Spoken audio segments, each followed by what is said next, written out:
The architecture of the human body has captivated the attention of sculptors, artists, and scientists for millennia, with the quest to know what lies beneath the surface, to see beyond the form, to see through. Now, through the miracle of plastination preservation, part of the human connective tissue system called fascia is becoming visible in a way never before seen. Welcome to Fascia in a New Light.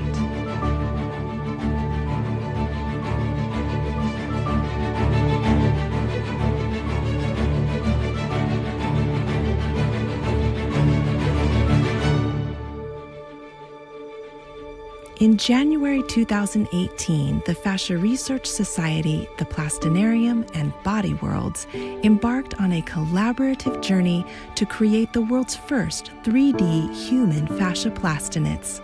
Together, they are creating history as the FascialNet Plastination Project. Go into the thoracic lumbar. Nós temos principalmente This part of the leg, that's the same. of how dissection.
我要赞美主生命，我要歌颂主生命，你把学习掌握内心的无畏。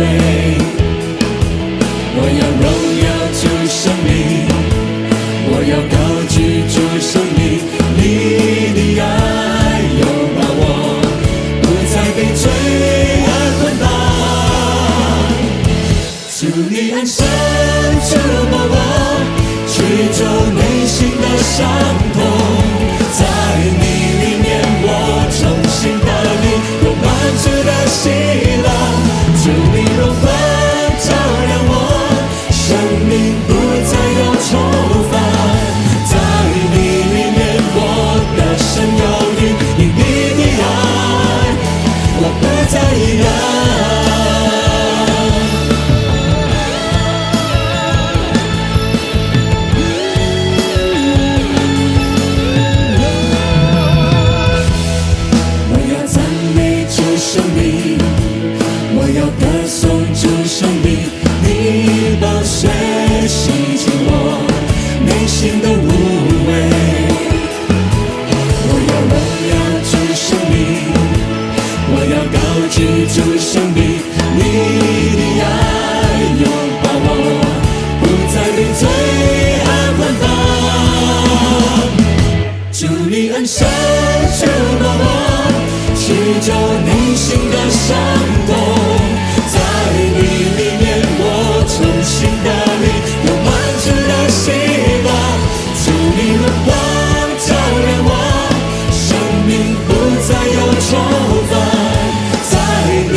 去，要再開始，可改掉舊名字，如求脫去混亂細節，可剪斷壞髮絲，悠悠身體已受的傷，是心會變成紙，找到方向，新生命是挑戰。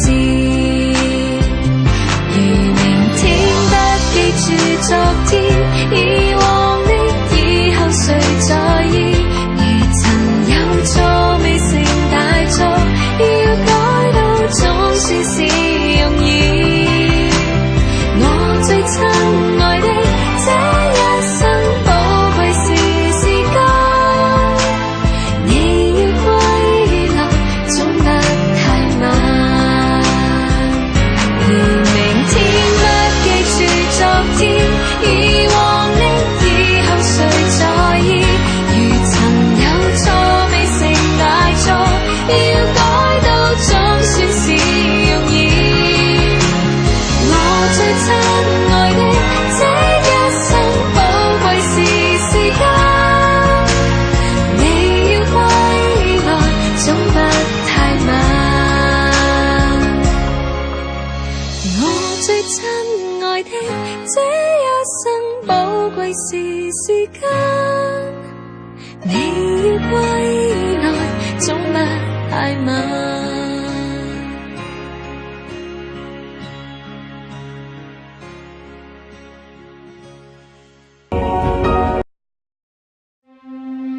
It's not just that disease starts in the mind, it's that everything starts in the mind. In today's world, these stresses are 24/7, 365. The net result is illness and disease. 90% of what takes people to the doctor is stress-related illnesses. When you perceive a threat, in the old days we referred to that as fight or flight. But now it's your spouse, or it's your boss, or it's rent that's due in a week. And yet the system reacts as though it's a life-threatening situation. And if you're running a fight or flight response all the time, your immune system is compromised chronically. We have the most money going into healthcare than any country in the world, and we have some of the worst statistics of healthcare. My body wants to be healthy, but it's the head it's the fear.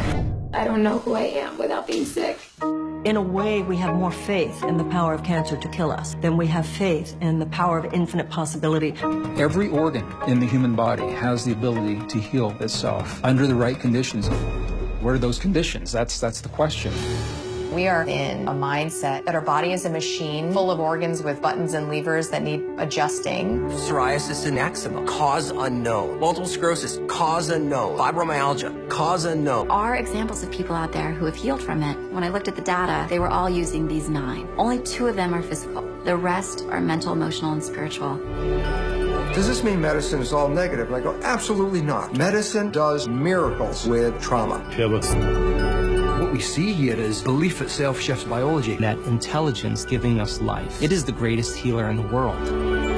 These symptoms are brilliantly intelligent in waking us up. Doesn't matter how long you've been sick, you can heal, and always remember that and never forget it.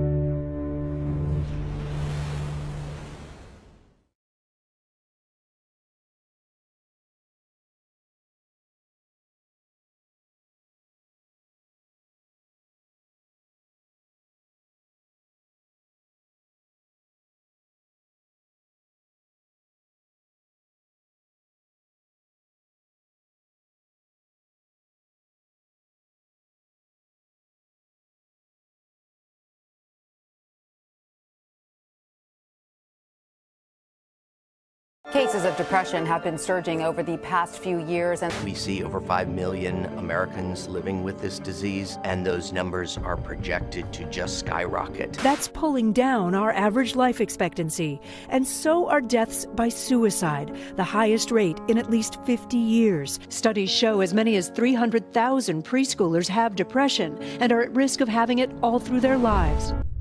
Something is very, very wrong here. How is it that over 26% of adults in America are suffering from a diagnosable mental disorder? Or that over the last decade, Depression rates rose 18%, and now it's estimated that 322 million people around the world suffer from depressive disorders. How did we get to a point where the total deaths from Alzheimer's have increased by 123% between the year 2000 and 2005, and that the Alzheimer's Association estimates that nearly 14 million Americans will have the disease by 2050? And don't forget about anxiety.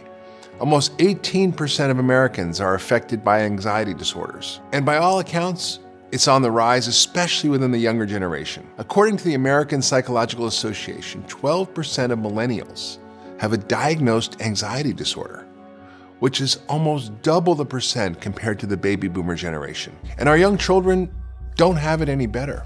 Let's talk about ADHD. In 1997, about 6% of children were diagnosed with attention deficit disorder. And that number jumped to more than 10% in recent years. That's a 60% increase.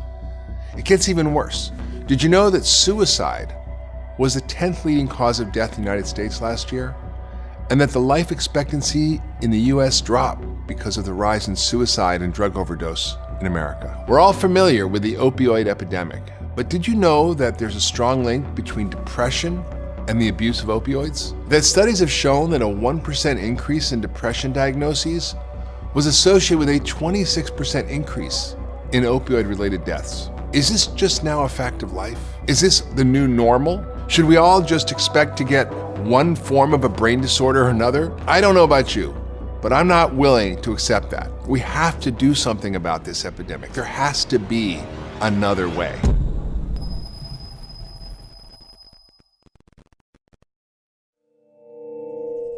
Hi, I'm Dr. Mark Hyman, and I'm the director of the Cleveland Clinic Center for Functional Medicine.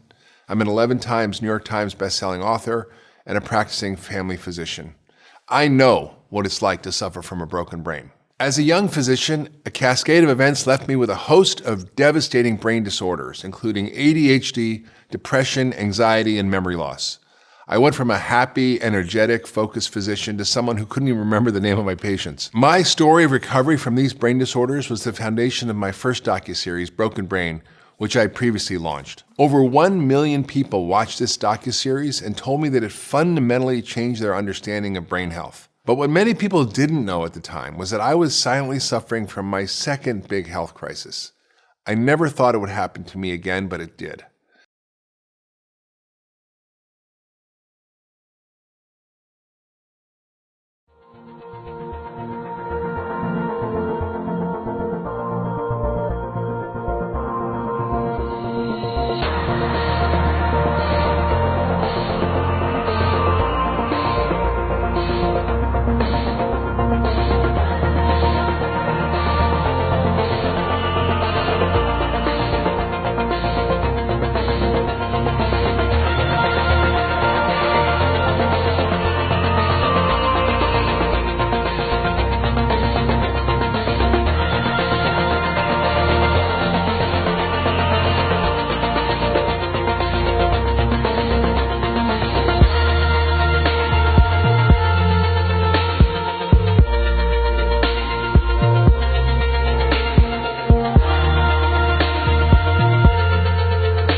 Your brain will thank you. It will light up. You're only as old as you decide you are. You know, you can become an elder without becoming an older, because you can grow in wisdom, and yet you keep on learning. In this docuseries, I've asked experts to share actual exercises that you can do at home. Breathing exercises, movement exercises, community building exercises, and belief exercises. We are taking a hands-on approach to brain health this time, and I know you're gonna love it. 2 years ago, I was at one of the lowest points in my life, and it was a wake-up call. Not only was this period of my life physically draining, but I also had to confront a lot of trauma, limiting beliefs that I held, and stress that I'd not been dealing with. I wasn't that superhuman that I learned I should be in medical school that could push for months and months and without any rest or reset. I was a human whose body and mind needed to slow down and discover what was causing my body and brain to break down and what I could do about it. I went on a healing journey to pull myself out of this mess the same way I did over 20 years ago. I incorporated the core principles of functional medicine, and I learned much, much more. And now I'm presenting all this information to you. If you love Broken Brain, you're gonna love Broken Brain too. We're going to go even deeper so we can achieve our best brain health together. Thank you for watching Broken Brain 2.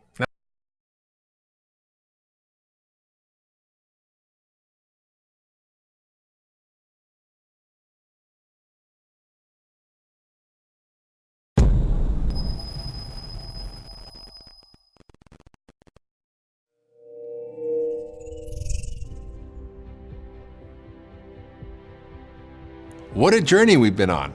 I hope you've enjoyed this docuseries as much as I've enjoyed putting this together with my team. I've learned so much in the process. I couldn't wait to share it all with you. We know that health is far more than just a lack of symptoms. True health is not about the absence of disease. It's about the presence of vitality. The Brain Reset is all about finding your most authentic state of well-being through a customized plan so you can feel truly vibrant and alive and not just okay. So often my patients ask me, how can I transform my health and wake up feeling good every single day? I tell them it takes inspiration, it takes intention, and practical tools that we can use every day. I've led thousands of patients toward a life of joy and vibrancy, and I want this for you too. I want you to wake up every single morning and give your highest gifts to the world. In functional medicine, we use a different roadmap to understanding disease. We call it the Functional Medicine Matrix.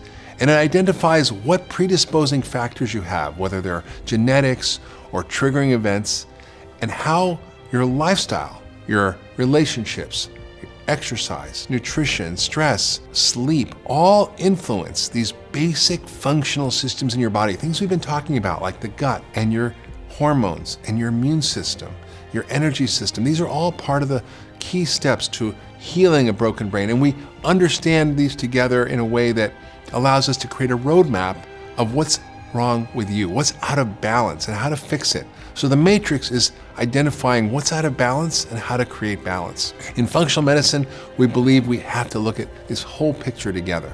For example, you can't exercise your way out of a bad diet. You also can't eat a perfect diet and live a sedentary lifestyle and do nothing to address unmanaged stress. Your health is all connected and all encompassing. So in this episode, The Brain Reset, we're going to walk through a plan that addresses some of the most important aspects of your health and the information provided by our experts. And they include community, relationships, spirit, purpose, emotional health, nutrition, body and movement, immunity and detoxification, and mindset and practice. So let's start with nutrition.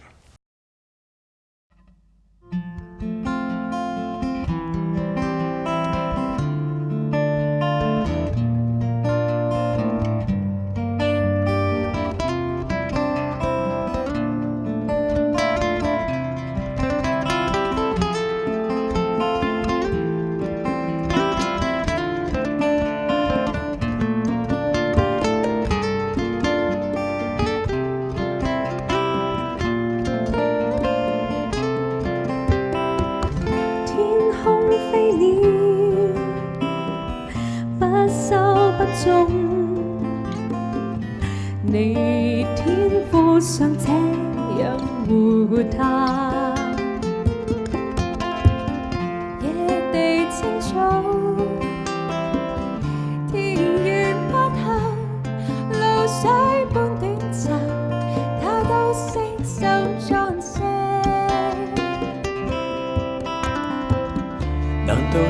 不比，仍然珍貴。受累那可使你的歲月變多。難道你一生就是這樣憂慮？吃什麼，喝什麼，穿什麼？你們要先祈求他的光與他的義，你所需的都要加給你。明日自有明日的憂慮風雨，一天的難處，一天當可救了。你們要先祈求他的光與他的義，你所需的都要加給你。明日是有明日的憂慮風雨，一天的難處，一天當就夠了。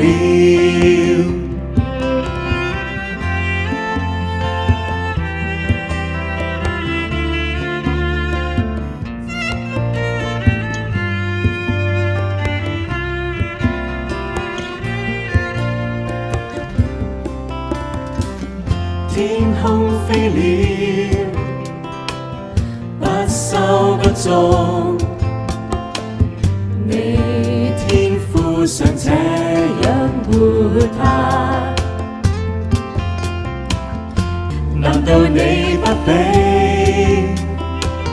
了而珍貴？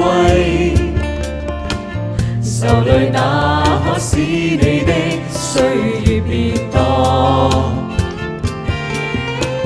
你們要先祈求他的光與他的義，你所需的都要加給你。明日是有明日的憂慮風雨，一天的難處，一天當就夠了。明日自有明日的憂慮風雨，一天的難處，一天當就夠了。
Now, along the same lines, it's important to focus on your sense of purpose if you want to feel fulfilled and complete. Why are you here? What's your calling? Feeling that we have a purpose in life and sharing our unique gifts with the world allows us to tap into a much more joyful way of living. Now, this concept is so deeply connected to our well-being, spiritually, emotionally, even physically. It connects back to our heart-brain connection that we talked about, and that's why it's an important part of the brain reset. Having a greater purpose in life has consistently been found to predict lower mortality across all stages of life. We also know feeling purpose can benefit your brain health. For example, people who maintain a greater sense of purpose in life have been found to have a lower risk of stroke. Our internal dialogue is intimately connected to our physical body. So how can we tap into our own sense of purpose? A major part of pursuing a sense of purpose is identifying what makes you feel your best. What parts of your schedule do you most look forward to? How can you make more time for these things in a way that light you up? And also, what's sucking away your energy and happiness? How can you step away from it and leave it behind? Are you keeping an open mind to unexpected opportunities and things that can actually elevate you? These are really important questions to ask yourself so you can better understand the role of purpose in your life, to feel happier and more fulfilled. So these are really important questions you should ask yourself so you can better understand the role of purpose in your life. And that's going to help you feel happier and more fulfilled. And it's a great stepping stone into the next area of our brain reset, emotional health. Now, most people don't talk about these things, spirit, emotional health, your beliefs. I mean, this is really important stuff, and it actually determines so much about your health. I mean, your thoughts, your feelings, your emotions, your beliefs literally communicate with every aspect of your biology every second. Just think about that. Your microbiome, these trillions of bugs listening in on what you're thinking. Your immune system is listening in on what you're thinking. Every aspect of your biology is tuned in to these things. That's why they're so important. They're not just fluffy things that are not real medicine. They actually are real medicine. In fact, we study sociogenomics, which is the idea that when you're having an interaction with someone, you literally can change their gene expression by the quality of your interaction and relationship. That's pretty mind-blowing. If you're in a fight with someone, you're turning on inflammatory genes. If you're having a loving, connected, heart-centered connection with another friend or a human being, you're going to turn on all the anti-inflammatory genes. It's amazing. So this stuff is really important. Okay. And with some other people, I kind of mix and match whatever I need. Help me overcome my emotional barriers that change my life. It helped me change my inner dialogue, my thoughts, in a way that allowed me to see what I was doing that kept things going the same way, which wasn't what I wanted. The more we push the bad feelings away, in fact, the more power they actually hold over us. And as we've learned from this series, ignoring your emotions can actually contribute to physical disease, which is one of the many reasons it's really important to face your fear of really connecting with your feelings. Now, at this point, you might be asking how to bring all these concepts together and how to understand the brain reset as one program.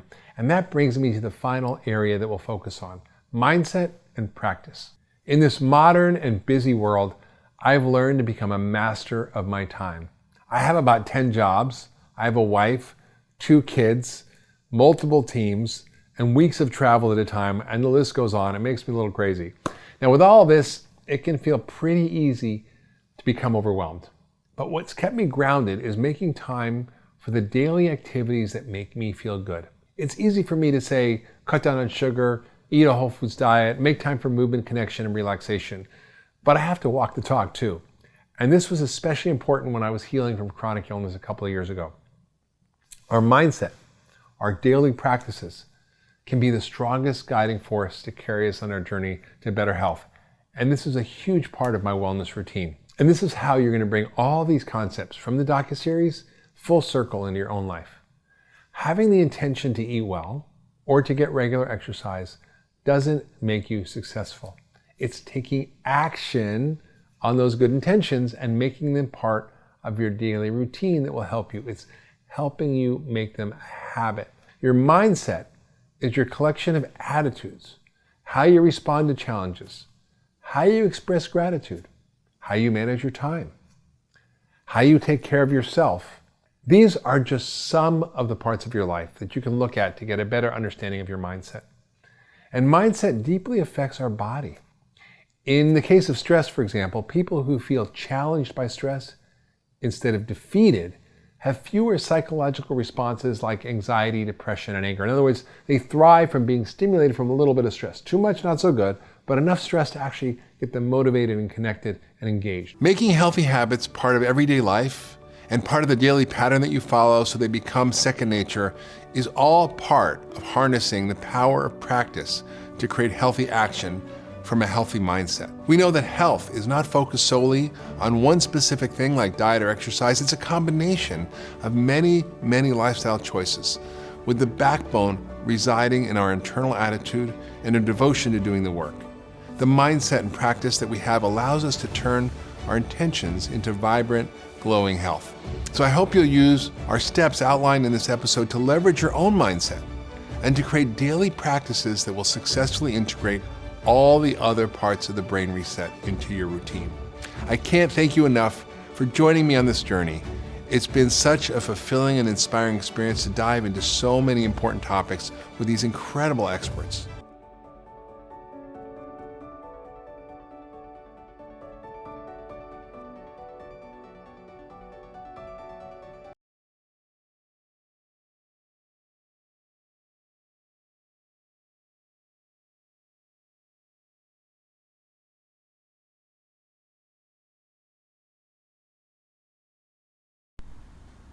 Well, hey there, it's Irene Lyon, and welcome to this 3-part video training on healing trauma. Thank you for joining me here to learn what trauma really is, what happens when it gets stuck in the body and nervous system, and of course, what you can do about it so you can heal. Learning this info is a must-have if you've been on what I like to call a merry-go-round of healing practices and you're still trying to get to the bottom of what's really going on. I'll be diving into why some people heal more quickly than others who don't bounce back fast after certain events. Information in this series will be perfect for you too if you love to take charge of your health and want to know what you can do to support longevity, even in the absence of illness or pain. And science is backing this up, and you'll hear more about this in this series. So if you want to live with ease and grace, this is need to know intel. Some of you may have heard these 3 words: fight, flight, and freeze. And it's these 3 words, these 3 reactions that are driven by our autonomic nervous system. And in order to understand why it's so hard to heal, we must understand the power of our nervous system, specifically our autonomic nervous system. Its drive to protect us and keep us safe from feeling and sensing scary things that might be happening to us, maybe around us, or both. Example, think of a baby or a very young toddler who still can't talk, run away, or express their frustration with full, clear sentences. Now, in such a scenario, a little one has no other option but to freeze, also known as shutting down and numbing out, and go into a deeper and more primitive portion of our autonomic nervous system. All these scary, bad, and what we might term as traumatic things happen to us at distinct points in time, or maybe over a series of years when we were younger. But let's assume you or your clients are no longer in such scary and less than ideal conditions.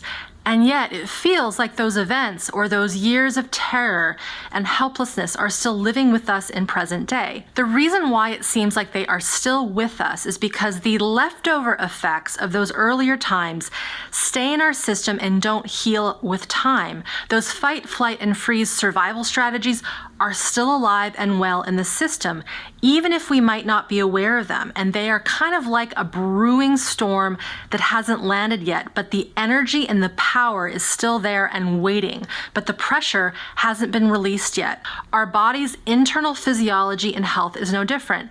Keep those survival responses on high, which is both fight, flight, and freeze, all together, and other bodily systems that autonomic nervous system is responsible for will suffer. And this is what the research is showing us. Those who have more stress and more adversity in their lives, when this traumatic stress is left untreated, physical and mental conditions pop up later in life. But if you throw in added pressure, say with schoolwork, needing to succeed and achieve, needing to make rent or pay off debt, and you already have a system that's overwhelmed with untreated early trauma, then you add one single traumatic event, like a car accident, for instance, and it's that one incident that tips the scale over. And in such cases like these, you can see breakdowns in health and mental wellness much earlier, as early as our 20s and even teenage years. Also, what makes this story even more interesting is that all this stored up survival stress, I call this stuckness, that's in the nervous system, is kind of invisible. But just as I've mentioned, it shows up in the health of our organ systems, how well we are digesting food, how well we bounce back from a common cold or maybe heal wounds. It shows up in how we can think and process information, and even how we tap into our creative potential. The stuckness and chaos will impact how we relate to others, our ability to know what we want and how to set boundaries. It'll also determine how short our fuses might be for challenging situations and people.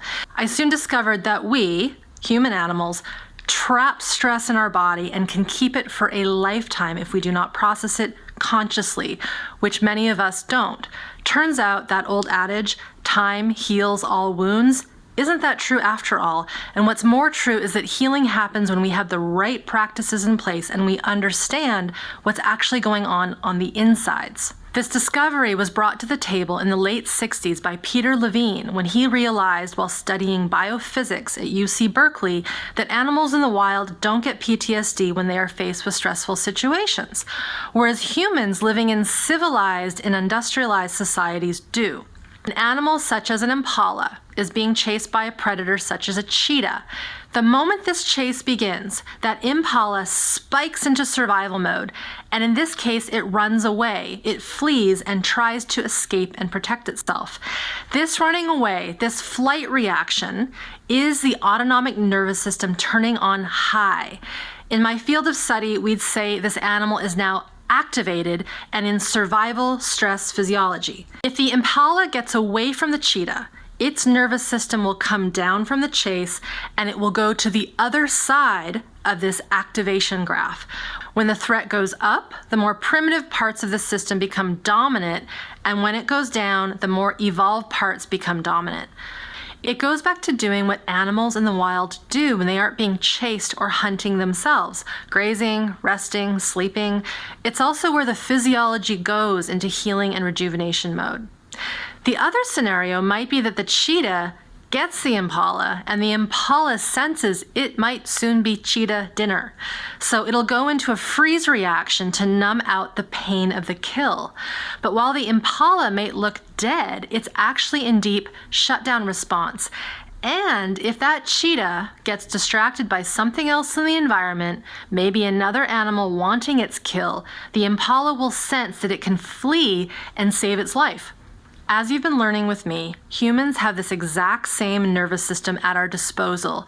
Yet, because of our societal conditioning and our higher brain centers, all too often we will keep running and fighting off that threat, or staying in freeze even when the threat and activating situation has long passed. In a nutshell, when we don't release and deactivate those freeze and fight-flight reactions, we stay stuck in our survival responses and live with limited access to the more evolved portions of our nervous system. And it is this stuckness that limits good health. Good health in the human system means good nervous system regulation. And regulation means a body system that is in good flow. It has these natural up and down rhythms and flow, which means when we experience stress, adversity, and traumatic events, we respond, but we don't stay in this response when the stress and adversity is gone. This means coming back to a relaxed state that allows for healing, social connection, and also higher brain functions such as creativity. Now let's take a look at how this held trauma in our system can cause people to react differently to the same event. But imagine a very minor car accident, something that's a 5-mile-per-hour fender bender. The people walk away from the accident with no problems at all. And it's so minor that there isn't even a need to exchange information because no damage is done to the car. Imagine that in the same car are two friends. Let's call them person A and person B. And both are in the back seat of the car. Person A walks away fine. Next day, they're fine. All systems, all autonomic nervous system functions are working smoothly. They have no trouble sleeping. They have no trouble getting into a car either as a passenger or driver. Their digestion keeps working. Muscles feel great. They were just as they were the day before. But person B the following day is not so great. They may have felt fine the day of the accident, but then the next day they wake up and they feel an unfamiliar anxiety. They notice that they startle when their kids come in from playing outside, and they don't want to drive to work the following day. And this continues over the period of a week or two. They start to get sore neck muscles. Their entire body becomes tender and sore. They get a common cold virus and may never get a cold. And their digestion starts to go off with heartburn and trouble with bowel movements. They go from feeling like a healthy human being to having no energy. And to top it all off, bouts of panic start to arise for no apparent reason. It describes perfectly how mysterious signs and symptoms can surface when someone might not think anything that big has happened to them. So I want you to imagine a swimming pool, and there's this pool with some beach balls in it, those good old plastic beach balls. Now imagine there are too many balls in this pool of all different sizes, and there are so many that they can't really move, and it's even hard to get them out of the pool. Now imagine your body is the pool. Your nervous system, your cells, your organs.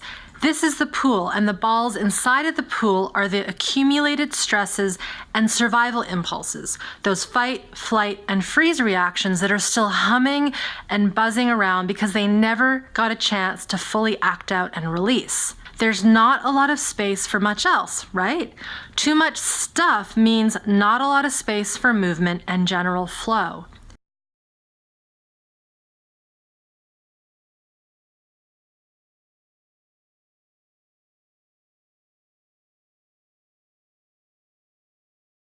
That untreated trauma comes in many forms from many sources that may not seem traumatic on the surface. And so the way this survival stress shows up isn't always so obvious. From my experience in private practice, it was always the insidious and seemingly subtle stressors in my clients' lives that happened repeatedly, which they may not even have noticed were happening, that were the trickier ones to unpack and heal, because so often we've cleverly shut down our senses and awareness to these less than ideal situations. In essence, they become part of our life, like another limb that's just attached to us, and yet they're draining our resources and life energy. So here are the 5 telltale signs that someone might have undiagnosed trauma in their system. The first sign is resistance. The next one is folks who eat super healthy but are still unwell. The third is so prevalent these days. It's those folks who feel anxiety and fear for no apparent reason. The fourth is being caught in a cycle of toxic relationships and self-sabotage. The fifth is chronic health conditions of the physical and mental kinds.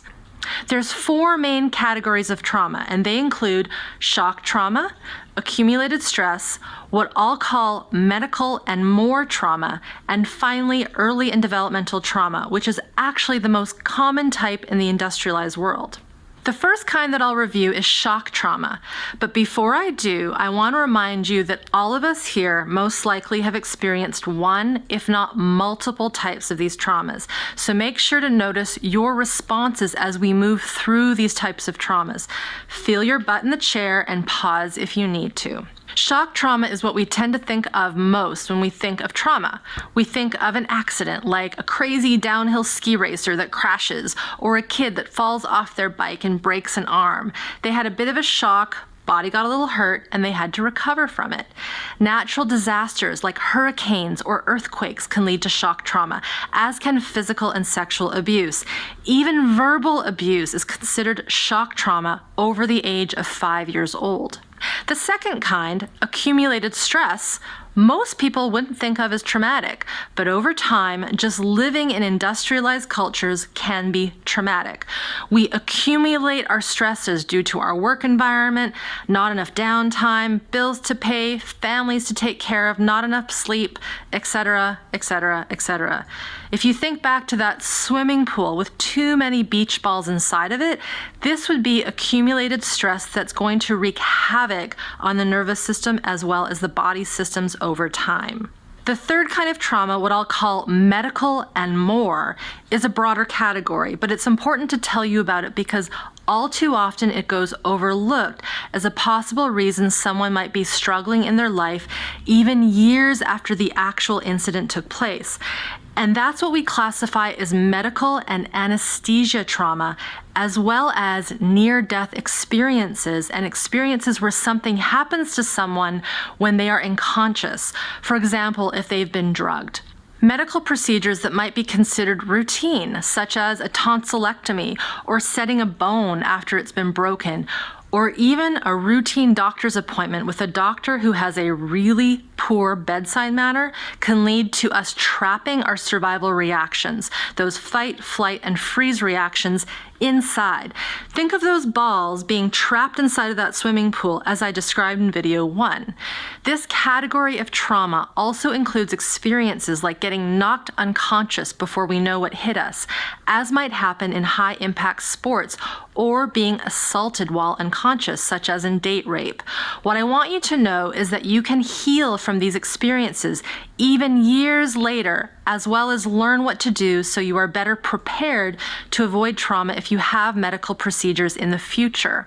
The last kind of trauma, which is actually the most common kind in the industrialized world, is early and developmental trauma.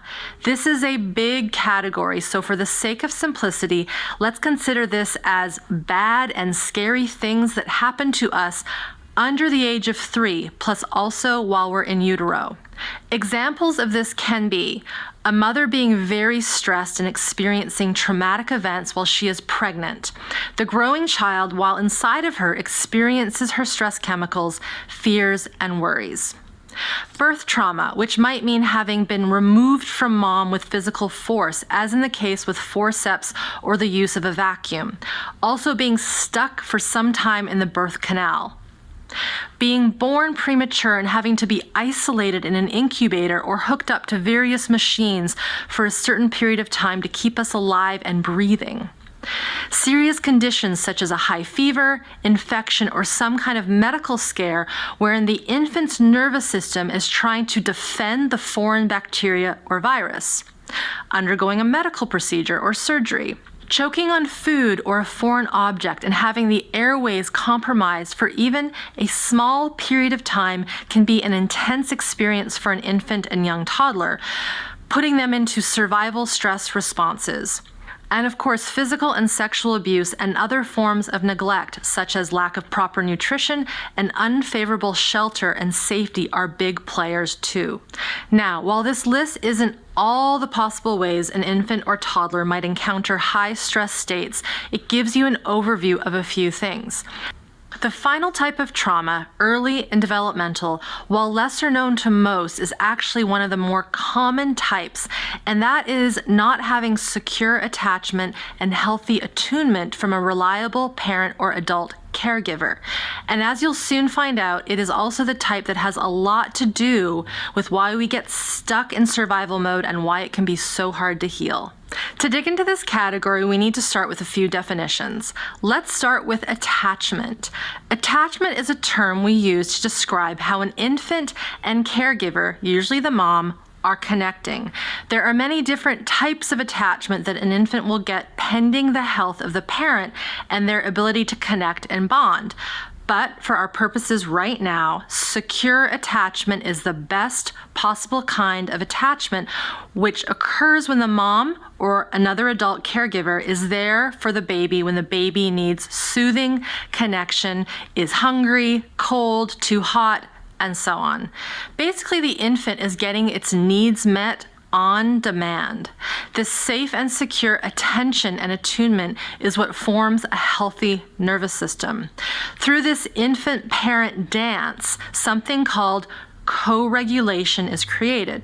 This co-regulation is critical for a new human when they are born, because at birth we don't have a mature autonomic nervous system, and part of the maturation process is learning how to calm down, also known as self-soothing or self-regulating. At its heart, a person's capacity to deactivate naturally is part of self-regulation. This ability to self-regulate is more than just turning off our survival responses. That is a part of it, but it isn't the whole story. It's also the portion that, when in place, enables us to feel safe around other humans and enjoy connecting with them. And it also explains why so many people do not feel safe or comfortable around others, and can even find it challenging or downright terrifying to connect. Due to its sophistication and high level of refinement, this mammalian branch isn't functional when we're born. The potential is there, but it's not working, which means it must be built up when we are a baby, and it's via this secure attachment and healthy attunement that this takes place. Trust me when I say that not having at least one attuned and healthy caregiver will create a high level of survival stress in an infant, which is why this is classified as early and developmental trauma.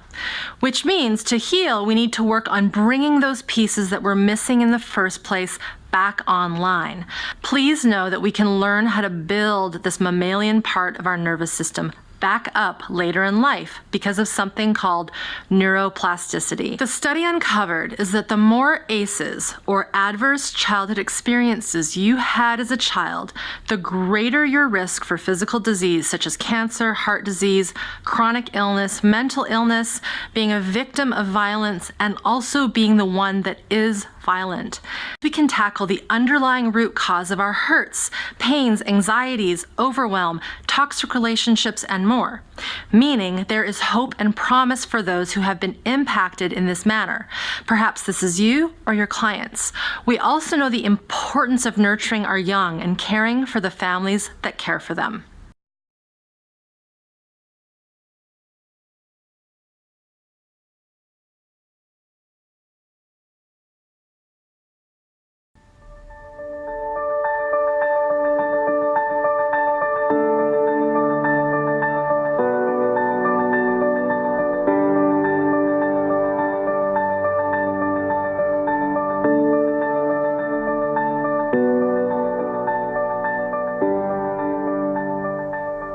The focus for today is learning how to do this.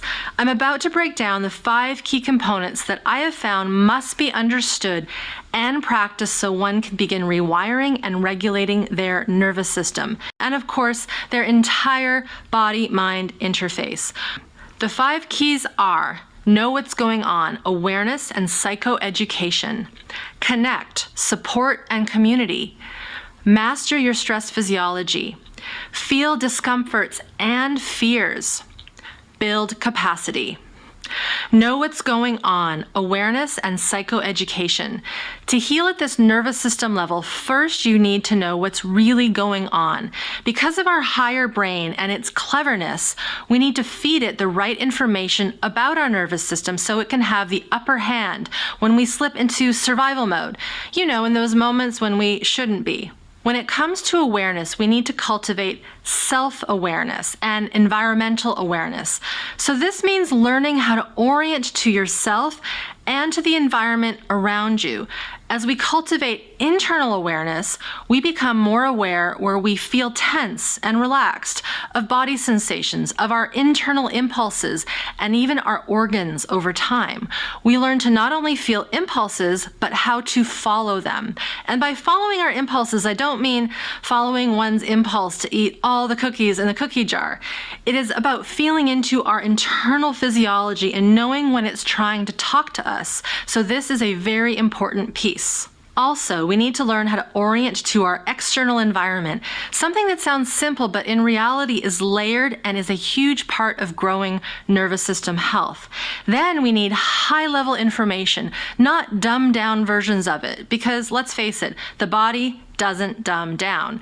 So the education, the complex psychoeducation, is critical for healing trauma. Connect, support, and community. The next key for healing trauma and getting greater regulation back to your nervous system is proper support, connection, and community. And as Gladwell writes in his book, the Rosettans had created a powerful, protective social structure capable of insulating them from the pressures of the modern world. Simply put, the Rosettans had many experiences in their lives which created a positive effect on their social engagement nervous system. This system is that pro-social portion of our parasympathetic nervous system that I briefly touched on in video 2. Its job is to connect us with others. It also helps at our physiological level to downregulate, to self-regulate the heart rate and blood pressure when it senses excess stress. My sense is this was most likely why the level of heart disease within this Rosettan community was remarkably low. Their connection with each other was instilling a level of support and soothing that was, to put it simply, healing. Humans are social creatures. No matter how introverted and shy we might think we are, we crave love and connection. This part of our nervous system that is wired for human connection, this pro-social branch that is part of our vagus nerve, needs connection and attunement that's safe, secure, and filled with empathy, not only to develop when we're infants, but throughout our entire lives so we can maintain a sense of well-being and goodness, which we humans are wired to heal, grieve, celebrate, and create together. When we can connect with others who share this same path, people who get us and get what we are going through the way we do in Smart Body, Smart Mind, we see that it is possible for things to change for the better. We meet our deep human need for healthy connection, which fires up our social engagement nervous system and supports healing at the biological and cellular levels. Through your stress physiology. Hopefully you're seeing by now that what we experience as anxiety or stuckness or chronic illness or having a hard time connecting, be it with ourselves or other folks, has a lot to do with our survival or stress physiology.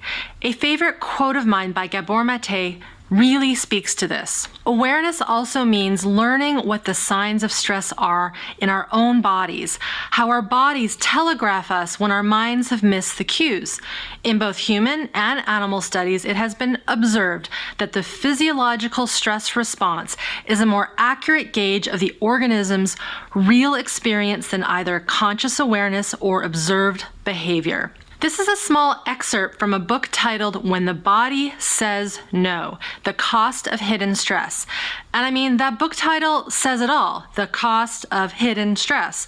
What Dr. Mate discovered when he was head of palliative care at Vancouver General Hospital was his patients, who since they were in palliative care were literally waiting to die, when he dug into their lives, talked to them, and heard their stories, they all had a common theme. They didn't process their stress, they held in their emotions, and were stoic at all costs. They didn't know how to be selfish. Yes, selfish, meaning they always put others first and their own needs were never important. They were always apologizing for being alive and being sick, and many had traumatic experiences growing up. He found that eventually his patients and their bodies would say no, no more, and that no would come through in the form of a life-threatening illness. When we master our stress physiology and finally listen to it and what our body needs, this is when we turn on our healing DNA and real shifts and possibilities emerge. And one final note here, which goes nicely with the next key, and that is to know that this level of change is not something we can see with our eyes. It is happening internally, inside sensations, in how we connect and listen to our impulses, feeling, discomforts, and fear. To dig into this fourth key properly, we do need to keep the last one, master your stress physiology, in mind. And I also want to remind you of our trusty swimming pool and beach ball analogy, because as one starts to get better at following their survival stress reactions and they have more knowledge and understanding, it is not uncommon for people to start remembering and experiencing old, past events. And with these events, there just might be, and there often is, stored up fight, flight, and freeze reactions, which means the balls in the pool start to move around and look for an exit. Maybe we were that infant that had a surgery and we had no choice but to freeze and numb up our body because the pain was too intense and we didn't have the cognitive function to understand what was going on. Or maybe we did grow up with domestic abuse, but we could not fight or flee, which is so often the case because doing so was just as unsafe as the abuse itself. So what do? We shut down, we freeze, and we disconnect not only from our surroundings, but from our own body. But under all that shutdown is survival energy, that life force energy that is our fight and flight energy. And when this frees up, this is what sparks up our healing capacities. And it can also spark up fear, anger, and other uncomfortable emotions that were associated with the trauma. What's happening and how to work with it, we fear it less. And when we start to allow these old experiences to move through, our swimming pool starts to empty out those beach balls of stress. And it also becomes bigger overall. This means more space for stuff that is not just based on surviving and staying safe. Build capacity. Building capacity means making that swimming pool bigger. With greater capacity, we don't sweat the small stuff, and what used to be highly triggering and even downright terrifying becomes way easier to face, be with, and release. What might have thrown us off for days or even weeks or months can be processed and integrated in minutes, even seconds. Building capacity happens in two ways: by working directly with the underlying physiology, the cells, the organs, and other bodily systems. And it also happens by default when the other keys are put into place. To be specific, when we know what's happening inside of us, have some good support and connection with like-minded people, and have learned to start mastering our stress physiology instead of fearing it, which means we can allow activations and stressors to move through us without getting stuck or sending us offline into avoidance, freeze, or dissociation. This also contributes to building capacity. Or to go back to that analogy from video 1, this creates a bigger swimming pool that allows the old stresses to move out and keeps the new stresses from getting stuck. The balls might come in, but they don't stay for very long. Put another way, this means we can handle the little and big stressors that come our way each day. Another benefit to building capacity is improving our perception of dangerous and also safe environments. We become more accurate in our senses and gut instinct. This means being more able to know what to choose, what to do, and when to do it. People who follow this path of nervous system-based healing will find themselves more in tune with their environment and also with their own sense of self and purpose. So capacity is really about creating space. And we need to not only have space in our system and develop that, but we need to have space in our life, even if it's a little bit. Meaning we need to make space to be curious, to explore, to feel that there are other possibilities for healing rather than what we've been told, fed by our community, by the medical community, etc. And it's even about creating space for more possibilities when it comes to our sense of self. A powerful byproduct of practicing these 5 keys is that folks find they have more access to themselves and their life force shines through. They are able to feel like and be themselves more and more naturally and spontaneously.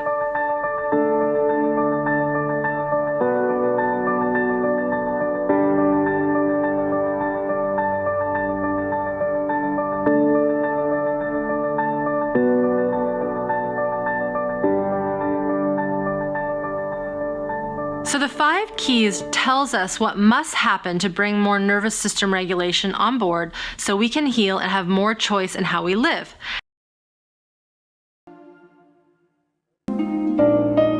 年月有如閃電飛過，但你的手從未離開過。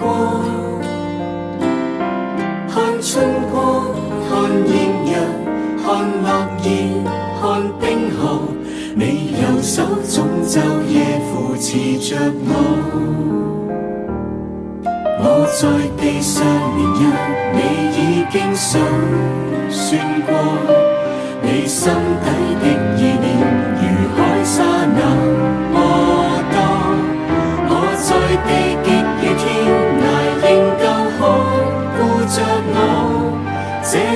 深的愛可測得透麼？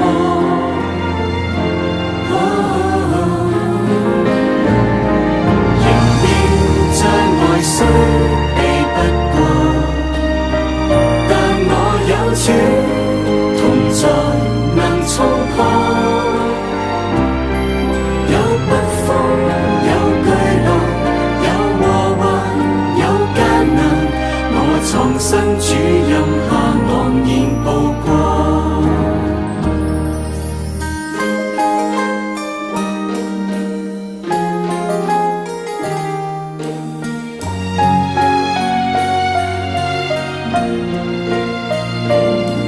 年月有如閃電飛過，但你的手從未離開過。看春光，看豔陽，看落葉，看冰河，你右手總晝夜扶持着我。我在地上烈日，你已經數算過，你心底的意念如海沙那麼多。我在地極如天涯仍舊看顧着我，這高深的愛可測得透麼？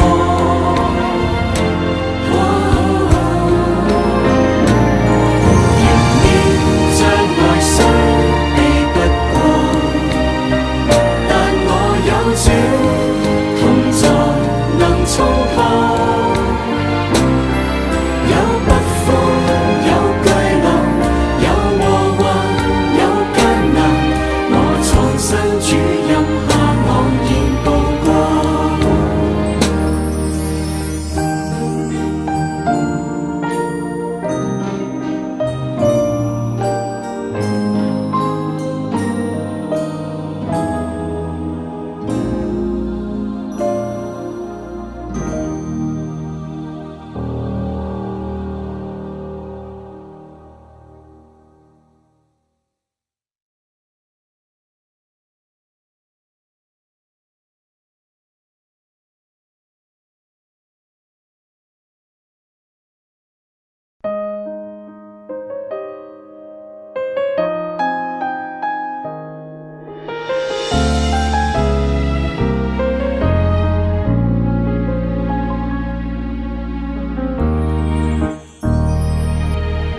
說好了披上夢而飛，說好了一起就完美，仲經過風雨，說好了別分離。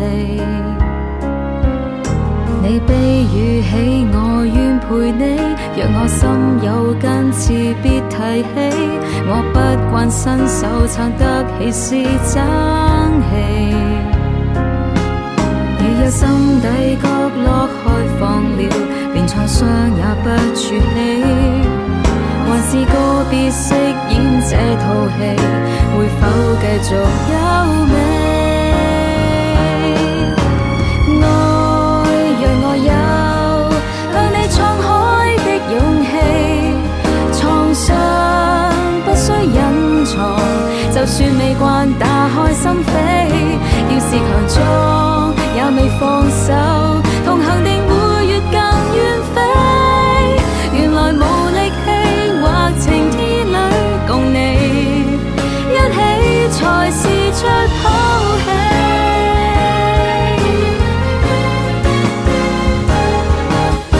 愛讓我有向你敞開的勇氣，創傷不需隱藏，就算未慣打開心扉。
赞美主生命，我要歌颂主生命，一把血洗净我内心的无畏。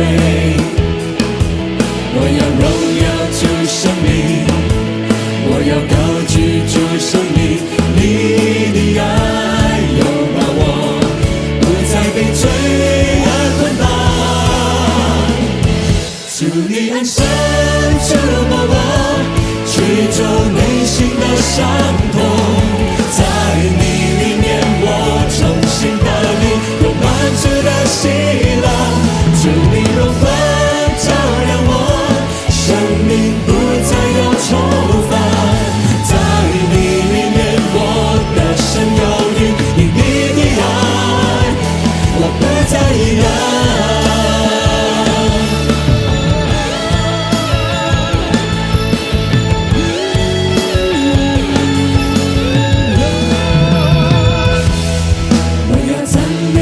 生命，我要歌颂主生命，你把血洗净我内心的无畏。我要荣耀主生命，我要高举主生命，你的爱拥抱我，不再被罪恶捆绑。主你恩深触摸我，驱走内心的伤痛，在你里面我重新得力，有满足的喜乐。主你荣光照亮我，生命不再有愁烦，在你里面我的生有余，因你的爱我不再一样。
IPC Bio。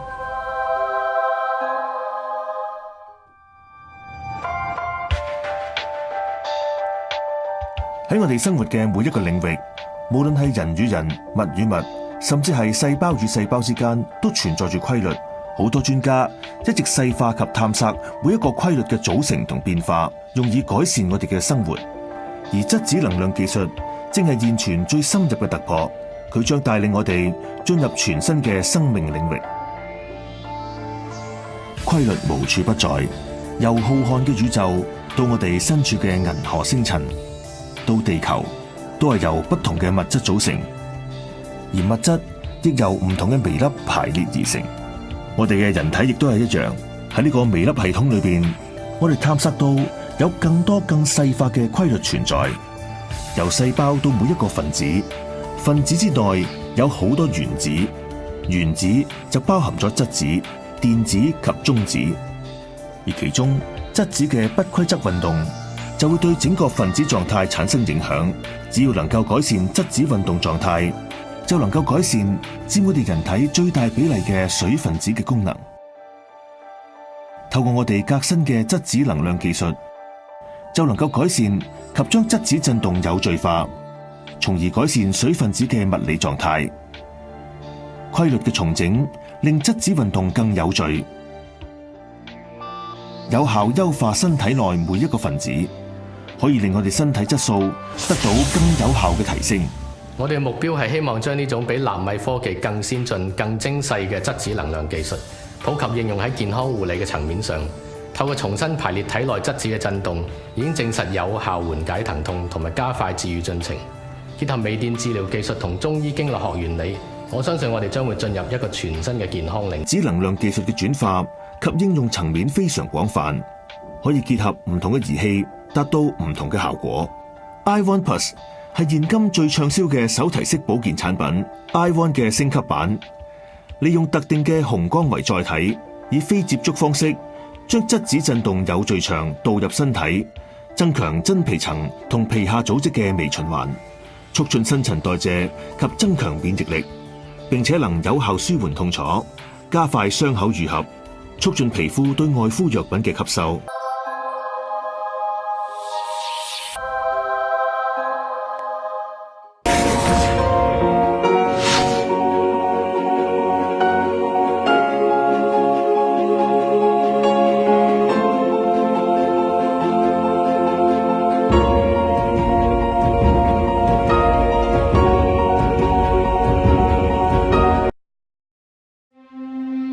It's not just that disease starts in the mind, it's that everything starts in the mind. In today's world, these stresses are 24/7, 365. The net result is illness and disease. 90% of what takes people to the doctor is stress-related illnesses. When you perceive a threat, in the old days we referred to that as fight or flight. But now it's your spouse, or it's your boss, or it's rent that's due in a week. And yet the system reacts as though it's a life-threatening situation. And if you're running a fight or flight response all the time, your immune system is compromised chronically. We have the most money going into healthcare than any country in the world, and we have some of the worst statistics of healthcare. My body wants to be healthy, but it's the head it's the fear. I don't know who I am without being sick. In a way, we have more faith in the power of cancer to kill us than we have faith in the power of infinite possibility. Every organ in the human body has the ability to heal itself under the right conditions. What are those conditions? That's the question. We are in a mindset that our body is a machine full of organs with buttons and levers that need adjusting. Psoriasis and eczema, cause unknown. Multiple sclerosis, cause unknown. Fibromyalgia, cause unknown. There are examples of people out there who have healed from it. When I looked at the data, they were all using these 9. Only 2 of them are physical. The rest are mental, emotional, and spiritual. Does this mean medicine is all negative? I go, absolutely not. Medicine does miracles with trauma. What we see here is belief itself shifts biology. That intelligence giving us life. It is the greatest healer in the world. These symptoms are brilliantly intelligent in waking us up. Doesn't matter how long you've been sick, you can heal, and always remember that and never forget it.